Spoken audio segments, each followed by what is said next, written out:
एक समय की बात है। एक रीना नाम की लड़की अपने माता पिता के साथ रहती थी। वह अपने माता पिता की इकलौती बेटी थी। उसके माता पिता उससे बहुत प्यार करते थे, इसलिए वे जो भी मांगती थी उसे लाकर देते हैं। उसके पिता इतने ज्यादा पैसे नहीं कमा पाते थे, लेकिन फिर भी वे अपनी बेटी की हर इच्छा पूरी करते थे।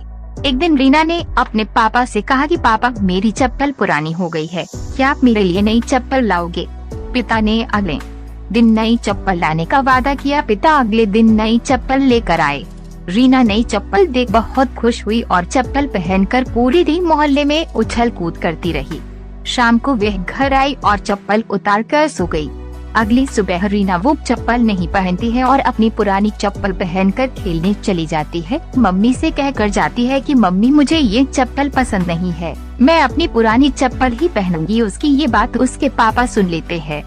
इतने में रीना बाहर खेलने भाग जाती है। रीना के पिता उसके पीछे गए और उसे अपने पास बुलाकर कहा कि बेटा, अगर तुम्हें नई चप्पल नहीं पहननी थी तो तुमने क्यों मंगवाई, और तुमने उसे कल पूरे दिन पहन कर रखा। अब हम इसे वापस दुकानदार को भी नहीं दे सकते हैं। रीना कहती है कि पापा, मैंने ये चप्पल मम्मी के लिए मंगाई थी, क्योंकि उनकी चप्पल टूट सी गई है और वे खर्चे के डर से कभी अपने लिए नई चप्पल नहीं मांगती है, इसलिए मैंने वह चप्पल कल पूरे दिन पहन कर रखी ताकि मम्मी उसे वापस करने का न बोल सके। अपनी बेटी की ये बात सुनकर पापा बहुत गर्व महसूस करते हैं और दरवाजे पर खड़ी मम्मी भी बेटी की बात सुन रही थी। वह भी मन ही मन बहुत खुश हुई कि इतनी सी बच्ची में इतनी समझ है।